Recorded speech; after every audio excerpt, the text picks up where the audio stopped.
Avengers doomsday में Spiderman का role कोई और करने वाला है। Captain America brave new world के बाद रेड हल्क किस मार्वल मूवी में वापस आएगा ये पता चल गया है और ऐसी मार्वल की नई ताजी अपडेट्स है मेरे पास। हेलो गाइस, मेरा नाम है हिमांशु, वेलकम टू बज़मीम।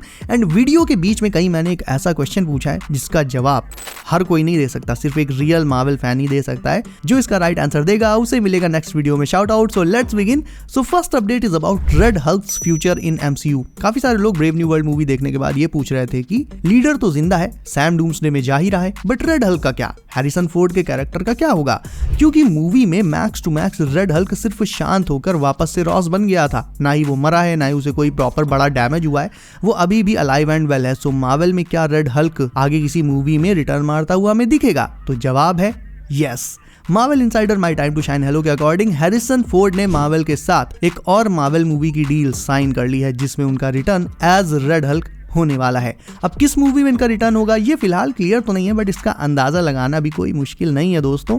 दो ही ऑप्शंस है, या तो डूम्सडे या फिर सीक्रेट वॉर्स, क्योंकि मार्वल रिबूट के बाद के लिए तो हैरिसन फोर्ड को साइन करेगा नहीं, क्योंकि उनकी एज ऑलरेडी 82 हो चुकी है। ऐसे में ज्यादा आगे के लिए मार्वल इन्हें साइन कर ही नहीं सकता, क्यों ही रिस्क लेगा वो। Max to max next year वाली डूम्सडे जिसकी शूटिंग अभी मार्च से स्टार्ट हो जाएगी उसमें, या फिर सीक्रेट वॉर्स जिसकी शूटिंग नेक्स्ट ईयर से स्टार्ट होगी, इन दोनों में से ही किसी एक मूवी के लिए मार्वल ने फोर्ड के रेड हल्क को साइन कर लिया होगा। नाउ ये सिचुएशन ग्रीन हल्क के फैंस के लिए बहुत ही ज्यादा बुरी है, बिकॉज राइट नाउ फैंस जिस एंग्री हल्क को एक्चुअल में देखना चाहते हैं वो है हमारा मार्क रेफलो वाला ग्रीन हल्क, और उससे तो मार्वल मुजरा करवा रहा है। बट अचानक से ये जो न्यू रेड हल्क आया, इसे अब वो डूम्सडे या फिर सीक्रेट वॉर्स में ले जाने वाला है। मतलब कहानी समझो यहाँ क्या चल रही है। ओवरऑल देखा जाए तो फैंस चाहते थे ग्रीन हल्क का return, but in the end उन्हें मिलेगा red Hulk as an angry monster. Green Hulk पर फिलहाल तो कोई भी अपडेट नहीं है, एंड सीरियसली ये हल्क के फैंस के लिए तो सच में अच्छी अपडेट बिल्कुल भी नहीं है। अच्छा, वैसे तुम्हें एक्समैन का सबसे आइकॉनिक विलन एपोकलिप्स तो याद ही होगा। मून नाइट के एक्टर ऑस्कर आइजैक ने ये रोल प्ले किया था, and to be honest Apocalypse का अपीयरेंस, उसका ऑरा ऑफ द चार्ट्स था। नाउ हम जानते हैं कि मार्वल का अगला सागा म्यूटेंट सागा होने वाला है। ऐसे में न्यू एक्समैन तो आएंगे ही आएंगे, बट इसके साथ ही एक्समैन के विलन्स को भी मार्वल रिकास्ट करेगा, एंड यहीं पर एमसीयू में एंट्री होती है द रॉक की।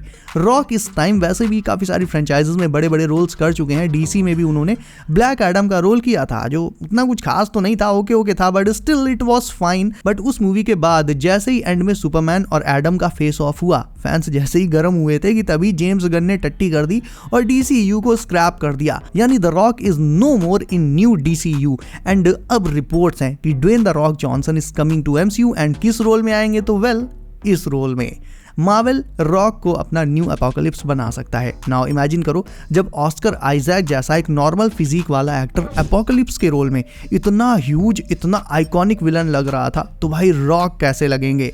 रीबूटेड एक्समैन को लेकर रिसेंटली काफी सारी न्यू अपडेट्स आई हैं, लाइक सैडी सिंक हमारी न्यू जीन ग्रे हो सकती हैं। अगर सैडी सिंक याद नहीं है तो स्ट्रेंजर थिंग्स की ये लड़की देखो, अब याद आ गया, तो ये हमारी न्यू जीन ग्रे हो सकती है। हाँ आई नो पुरानी जीन के कंपैरिजन में ये बहुत छोटी लगेगी, स्टिल तुम्हें बता दूं कि रिबूट के बाद जो न्यू एक्समैन आएंगे उनमें मार्वल ज्यादातर छोटे यंग एक्टर्स को ही कास्ट करेगा। छोटे मतलब लाइक बहुत छोटे नहीं, यंग लाइक टीनेजर एक्टर्स को कास्ट करेगा। किस वजह से वो तो मुझे नहीं पता, और पर्सनली मुझे भी ऐसा लगता है कि ये कोई बहुत अच्छी मूव नहीं है कि अचानक से एमसीयू में यंग एक्टर्स की भीड़ बढ़ा दो और वेटरन्स को, जो मैच्योर एक्टर्स हैं, हमारे हीरोज हैं, उनको साइड लाइन कर दो। बट ठीक है, कौन सा मेरा स्टूडियो है, मार्वल की मूवी मार्वल जाने। अभी यंग एवेंजर्स और दी मार्वल से शायद कुछ सबक इन्होंने लिया नहीं है, तो इनको अभी थोड़ा सा और सबक लेना बाकी है। बाय द वे, ये एक्समैन रिबूट मूवी भी 2027 में ही आनी है, but it will be released after secret Wars. ये अब लगभग तय हो चुका है। नाउ फाइनल अपडेट पर आ चुके हैं हम लोग। बहुत ह्यूज होने वाली है ये अपडेट। मैंने तुम्हें बताया था कि टॉम हॉलैंड को इस बार डबल ड्यूटी करनी है। टॉम हॉलैंड क्रिस्टोफर नोलन की मूवी द ओडिसी की शूटिंग और एवेंजर्स डूम्सडे, इन दोनों की शूटिंग एक साथ करेंगे। दोनों की शूटिंग नेक्स्ट मंथ से स्टार्ट भी हो जाएगी। ऐसे में चीजें भाई मैनेज कैसे होंगी? एक ही एक्टर दो जगह पर, दो सेट पर कैसे शूटिंग करेगा?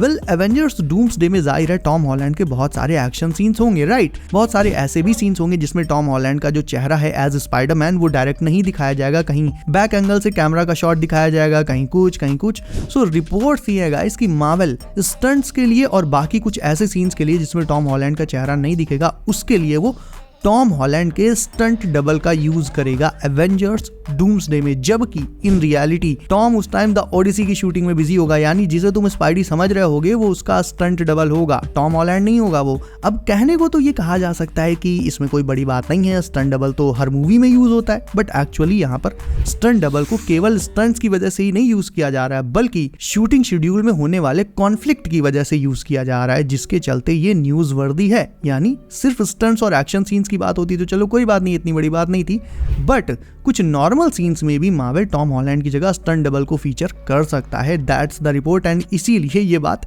इतनी ज्यादा सरप्राइजिंग है। एंड डेफिनेटली टॉम हॉलैंड को यहाँ पर डबल ड्यूटी तो करनी ही करनी पड़ेगी। लाइक जैसा कि मैंने बताया, जब स्पाइडरमैन को बैक एंगल से दिखाया जाएगा या फिर मास्क पहने हुए दिखाया जाएगा, ऐसे में फेस नहीं दिखेगा, सिर्फ स्पाइडी की बॉडी दिखेगी, तो तुम्हें ये लगेगा कि ये टॉम हॉलैंड है, but in reality that person will actually be his stunt double. हालांकि ये चीज जो है बहुत ज्यादा सीन्स में अप्लाई नहीं होगी, बट हाँ कुछ सीन्स जिनमें टॉम हॉलैंड अवेलेबल नहीं होंगे उसमें भाई मार्वल को स्टंट डबल से ही काम चलाना पड़ सकता है। जेंडाया भी देखा जाए तो क्रिस्टोफर नोलैन की इस न्यू मूवी में है, लेकिन अब तुम सोच सकते हो कि उन्हें भी डबल ड्यूटी करनी पड़ सकती है, लेकिन उन्हें डबल ड्यूटी नहीं करनी पड़ेगी, बिकॉज इसका रीजन ये है कि मार्वल अब स्पाइडरमैन 4 में टॉम हॉलैंड को एक नया लव इंटरेस्ट दे सकता है। ये new love interest Sydney Sweeney की ब्लैक कैट हो सकती है या फिर मे बी कोई और भी हो सकता है। ये कंफर्म है कि मल्टीवर्स ऑफ मैडनेस में अब जब नेड और एमजे पीटर की आइडेंटिटी को भूल चुके हैं, ये भूल चुके हैं कि उनका पीटर के साथ क्या रिश्ता था, पीटर ही स्पाइडरमैन है, ये सब कुछ भूल चुके हैं, ऐसे में पीटर को स्पाइडरमैन 4 में डेफिनेटली एक नया लव इंटरेस्ट मिलने वाला है, जिसके चलते जेंडाया का रोल तो होगा मूवी में, बट बहुत ही ज्यादा छोटा रहेगा। और यहाँ मैं डूम्सडे की नहीं, यहाँ पर मैं स्पाइडरमैन 4 की बात कर रहा हूँ, तो दोनों में मतलब कंफ्यूज मत होना। तो देखा जाए तो एक तरह से टॉम हॉलैंड को डबल भी नहीं बल्कि ट्रिपल ड्यूटी करनी है, क्योंकि स्पाइडरमैन 4 की शूटिंग भी अभी कुछ ही महीनों बाद ही स्टार्ट हो जाएगी। तो भाई कैसे क्या मैनेज करेंगे मार्वल वाले, भाई वो जाने। लेकिन हाँ, जैसे ही सेट से कोई फोटोज लीक होती हैं या इस पर कोई अपडेट वगैरह आती रहेगी, मैं तुम्हें तुरंत ही उस अपडेट के बारे में सबसे पहले बताऊंगा, ये मेरा तुमसे वादा है। अब वो सवाल जिसकी बात मैं वीडियो के इंट्रो में कर रहा था, तो चलो ये बताओ कि एंड गेम के बैटल में जब थानोस ने अपनी डबल ब्लेड स्वॉर्ड से कैप्टन की शील्ड तोड़ दी थी, उसके टुकड़े टुकड़े कर दिए थे, ऐसे में रॉजर्स को ये नई चमचमाती शील्ड कैसे मिली जो उसने सैम को दी थी? ये शील्ड बिल्कुल नई कैसे बन गई? क्या टूटी शील्ड को उसने फेविक्विक से चिपका दिया या फिर और कुछ? ये है मेरा सवाल, इसका जवाब कमेंट में बता देना मुझे। अब ड्रैक्स को लेकर एक अपडेट आई है। डेव बैटिस्टा जो एक्स रेसलर टर्न्ड एक्टर है जस्ट लाइक रॉक, उन्होंने अब ड्रैक्स के रोल को गुड बाय बोल दिया। ही कंफर्म्ड कि अब वो ड्रैक्स के रोल में तो कभी वापस नहीं आने वाले। बट इसके साथ उन्होंने एक चीज और बताई है, और ध्यान देना ये बहुत इंटरेस्टिंग है।